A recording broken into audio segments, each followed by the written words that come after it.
Greetings folks, I'm Guy Allen from Unique Cars Magazine, Mark Higgins, or Higo of course. How are you, Sunshine? I'm good, thank you. How are you? Good. We're at Donington's. We are indeed. And they've got a bunch of auctions coming up. The one we're looking at today is a car and number plate auction. Yes. All sorts of interesting cars. We've picked two favourites basically. One of them is a little Volvo behind us, but the other is a Charger with a bit of history. Started life as a 770. Yes. So why don't we get into that first, okay? So we're talking 1971 Charger. We're talking 1971 Charger. I'm going to give you a question. Okay. Howard Marsden, Harry Firth, and John Ellis. Yeah, see, John Ellis, something's going, you should know this, what? John Ellis was a competitions manager for Chrysler. Okay. So he was in charge of the race programs for the Pacer and then the Charger. Yeah.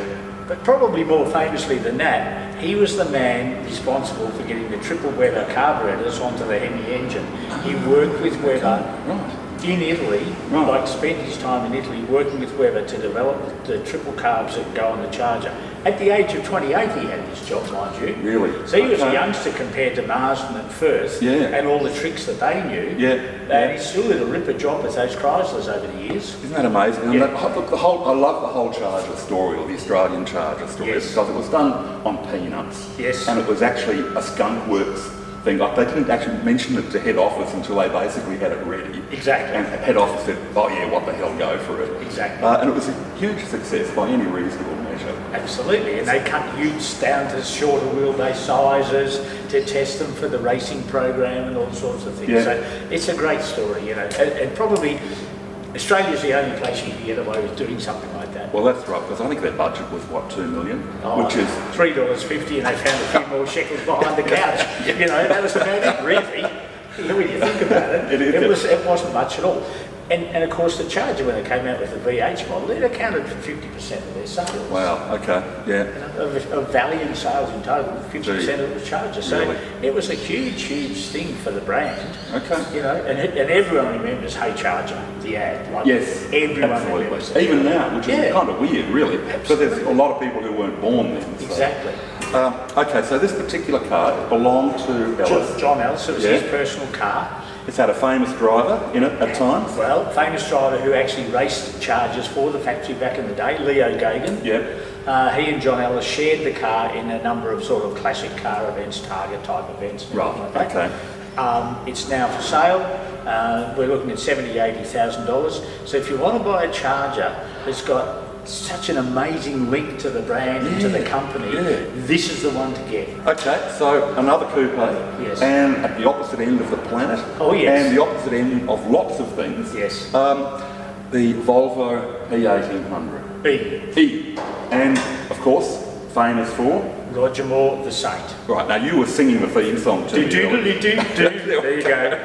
I had to do it. Fantastic. Come on, I want the full thing now. That's another one. Okay, so famous for that, and these went through a few different generations. Very stylish car, done by Frua, so Italian designer, which Volvo initially didn't admit to, but they did. They actually took it as a badge of pride eventually, because they worked out that people love Italian style. Yeah, so, exactly. Yeah, and look at it, it still looks good today. Yes. 4-cylinder engine, in this case manual gearbox. Yes. So because it's an E, it's a late model. It's got the 2-litre motor, despite being called P1800. It's a big block. The 2-litre. The more powerful one. Well, it's a 130 horsepower version. Yeah, exactly. Yeah, so it's actually it's the final generation of these models. Yeah, yeah. 4-wheel disc brakes, 4-speed Volvo gearbox. Yes. So a lot of little updates that actually make them tougher and better and all those sorts of wonderful things. Yeah. Not $1 million in this one. No, well this one's actually no reserve. Yeah. And its estimate's sort of somewhere between 30 and 40,000. Yeah. So, you know, and I guess one thing, if you do buy it, you'll be able to drive it lots and lots because there's some mad Swede, I think it was a Swedish guy. Yeah. He did like 4 million miles in one of these things. Exactly. Like circumnavigated the planet and the universe and the moon and all that.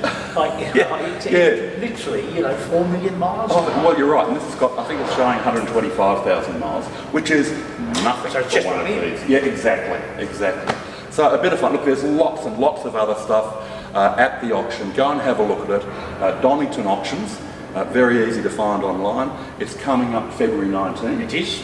I mean, some of the things we're looking at the moment, like in this room, is a couple of historic Holdens, like GTS 4-door.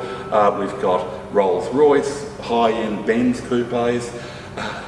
One of my favourites, a Stutz Blackhawk coupe over there. Yep. Bonnie and Clyde car. Bonnie and Clyde, which looks like a Sunbeam. I've got unbelievable stuff in here, so go and have a look.